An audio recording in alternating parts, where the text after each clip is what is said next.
भारत गांव का देश है। भारत की बहुसंख्यक आबादी गांवों में निवास करती है, पर भारत में गांवों का वह स्वरूप आज विलुप्त होता जा रहा है। आधुनिकता और विकास की रफ्तार में गांव का वह मूल स्वरूप जो पहले गांव को एक अलग आकार प्रदान करता था, वो आज इतिहास की विषय वस्तु बन चुका है। उसी इतिहास में से कुछ पक्षों को जो आज भी जीवंत है, कुछ गांवों में अपने अस्तित्व को बचाए हुए है, उस पक्ष को दिखाने की कोशिश आज हम इस वीडियो के जरिए करेंगे। नमस्कार, मेरा नाम अभिषेक त्रिपाठी है। यह नाम आपके लिए नया होगा क्योंकि यह वीडियो भी नया है। हम पहला वीडियो YouTube के लिए बना रहे हैं।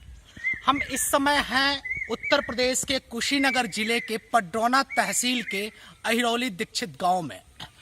यद्यपि इस गांव में भी बदलते हुए भारत को आप देख सकते हैं।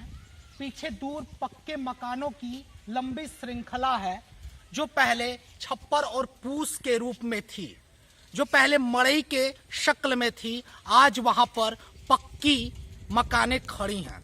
खैर, सरकार की योजनाओं को धन्यवाद कि सरकार गांव के स्वरूप को बेहतर बनाने की कोशिश में रत है, पर इस कोशिश में गांव की कुछ मूल पहचान दम तोड़ रही है, जिसे बताना आवश्यक है। उसी मूल पहचान में कुछ चीजें आज हम आपको इस वीडियो के जरिए दिखाएंगे। ये अहिरौली गांव में एक व्यक्ति के मकान के आगे का कुछ हिस्सा है, जिसमें एक मड़ई के शक्ल में एक ढांचा खड़ा है। हम सीधे उस ढांचे के पास ही चलते हैं। दो मड़ई अगल बगल है। इसको आप झोपड़ी कह सकते हैं, छान कह सकते हैं। एक मड़ई में भूसा रखा हुआ है। भूसा पशुओं का आहार है। इसको भंडारगृह भी कहा जा सकता है। ये भूसा रखने की जगह है। दूसरा जो मड़ई है, इस मड़ई पर ही हम अपने इस पूरे कैमरे को केंद्रित रख के इसका थोड़ा सा विवरण देंगे। हम अपने छायाकार से आग्रह करेंगे कि थोड़ा सा आगे बढ़कर इस पूरे ढांचे का विधिवत छायांकन करें। ये मड़ई है। इस मड़ई में एक तरफ चौकी लगी हुई है। अब चौकी की तरफ सीधे पहले घुमा दें, और कुर्सियां रखी हुई हैं, बेंच है, और दूसरी तरफ गाय बंधी हुई है। इस मड़ई के बारे में मैं छायाकार से एक बार फिर आग्रह करूंगा कि इसके ऊपर नीचे दाएं बाएं जितना आप कवर कर सकें उसको कवर करें। मैं विवरण दे रहा हूं। ये मड़ई खर की बनती है। ऊपर खर है, बांस को एक दूसरे से जोड़कर उसका आधार तैयार किया गया है। एक खास किस्म का ढांचा है। जाड़ा, गर्मी, बरसात हर मौसम के अनुकूल और मन और जीवन को सुकून देने वाला। आज के समय में बड़े शहरों में जहां गर्मी के तपिश से बचने के लिए एसी जैसे यंत्र का प्रयोग होता है, जो पर्यावरण के लिए काफी हानिकारक भी है, वहां मड़ई आपको गर्मी के तपिश से बिना पर्यावरण को क्षति पहुंचाए सुकून देती है। देखने में कमजोर लग सकता है, पर इसकी बुनावट इतनी मजबूत है आंतरिक तौर पर कि जाड़ा, गर्मी, बरसात हर समय के झंझावतों को झेलने में सक्षम है। इस मड़ई के बारे में हमने बता दिया। गाय है बगल में, इसके बारे में बता दें ताकि गांव का यह विवरण अधूरा न लगे। ये गाय है। एक ही मड़ई में गाय और मनुष्य दोनों निवास करते हैं। गाय के आगे पुआल रखा हुआ है। अच्छा, एक और खास बात बता रहा हूं। जब बहुत शीतलहर होती है, भयानक ठंड पड़ती है, एक खास किस्म की चीज होती है गांव में, जो बड़े बड़े मजबूत और क्वालिटी वाले रजाई से बेहतर होती है। इसकी गर्मी, इसमें अगर इसको बिछा दिया जाए जमीन पर, तो इसमें सोने पर इतनी गर्मी उत्पन्न होती है कि आपको रजाई वगैरह की जरूरत नहीं पड़ेगी। गरीबों के लिए यह डनलप का गद्दा कहा जा सकता है। ये मड़ई का जो फर्श है वो मिट्टी का बना हुआ है। इस पर लेपन के लिए गोबर का प्रयोग किया जाता है। गोबर की कुछ खूबियां होती हैं, उसमें एंटीबैक्टीरियल क्वालिटी होती है, ऐसा माना क्या जाता है, यह बात स्थापित है कि उसके लेपन के पश्चात कीड़े मकोड़े, छोटे किस्म के बैक्टीरिया नष्ट हो जाते हैं, और यह एक तरह से इस पूरे माहौल को शुद्ध रखने का काम करती है। अब हम बाहर निकल रहे हैं, गांव के कुछ और स्वरूप को आपको दिखाएंगे। ये पूरा जो हिस्सा है, आप एक बार मैं आग्रह करूंगा कि इस मकान को दिखावें। ये मकान इस गांव के भूतपूर्व प्रधान जी का है।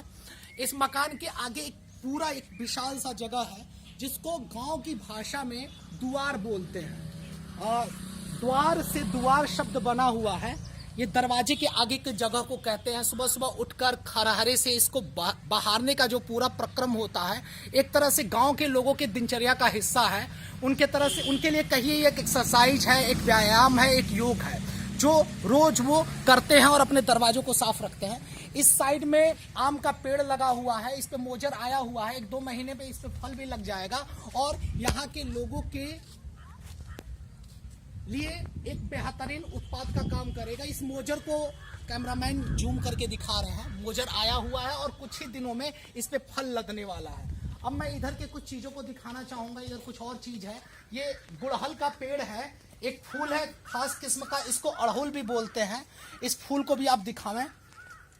और शहरों में शायद इस तरह का फूल ना मिले, लेकिन गांव में यह फूल आपको बहुतायत में मिलेगा। और आसपास इधर थोड़ा सा आगे आकर आप इधर गेहूं की खेती हुई है, दूर दूर तक गेहूं के फसल आपको दिख रहे हैं। साइड में कुछ फसल झुका हुआ लग रहा है, बीच में बारिश हुई है जिसकी वजह से इस फसल को थोड़ा सा नुकसान पहुंचा है। और बेमौसम बारिश होने का खामियाजा, चूंकि अभी मार्च का महीना चल रहा, होली बीत गई है, मौसम या बारिश का नहीं था और बिन मौसम बारिश आई, उसका खामियाजा इस फसल को भुगतना पड़ा। ये भंटे का पेड़ है। आसपास और भी चीजें धीरे धीरे आप कैमरे में उसको अंकित करते जाइए, मैं उसका विवरण देते जा रहा हूँ। ये भंटे का पेड़ है, एक खास किस्म का, इसको बैगन भी कहते हैं, भंटा ग्रामीण भाषा में बोलते हैं। चूंकि गांव का मैं विवरण दे रहा हूं तो कुछ ग्रामीण शब्दों का प्रयोग कर रहा हूं। ये इंडिया मार्क का हैंडपंप है, गांव में आपको खूब दिखेगा। इसकी बोरिंग काफी गहराई से होती है और माना जाता है कि गांव में जितने नलकूप लगते हैं उसमें इसका पानी शुद्ध होता है। एक बार चला कर दिखाऊंगा, चलाने में बहुत ही स्मूथ है। अभी पानी शायद इसमें नहीं आ रहा है, देखिए पानी आने लगा। बहुत ही आसानी से इससे पानी निकाला जा सकता है। आगे भी भंटे का ही पेड़ है और ये अनार का पेड़ लगा हुआ है। और यद्यपि अनार की खेती लायक जमीन यहाँ की नहीं है, फिर भी अनार हो जाता है ठीक ठाक। ये भी आम का पेड़ है और दूर दूर तक आप देख रहे हैं कि खेती का विशाल साम्राज्य फैला हुआ है। गेहूं की फसल आपको दिख रही है, एक साइड में सागौन के पेड़ों की लंबी श्रृंखला है। एक विशाल मनोरम संसार आपको यहाँ भारत के ग्रामीण स्वरूप का दिखेगा। यह भारत का असल रूप है, जिसकी कमाई हम खाते हैं, जिस किसान की मेहनत के बलबूते हम अपने जीवन को सफल बनाते हैं। मूलतः जीवन का बुनियाद यही है। आज गांव के विवरण का यह पहला हमारा वीडियो है, जिसमें हम गांव के कुछ पक्षों को आपको दिखाने की कोशिश कर रहे थे।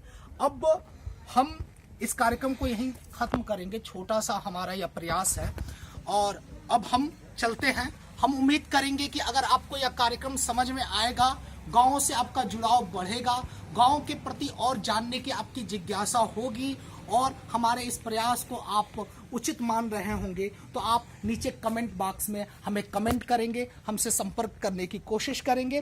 तो अच्छा, हम चलते हैं, बाय बाय।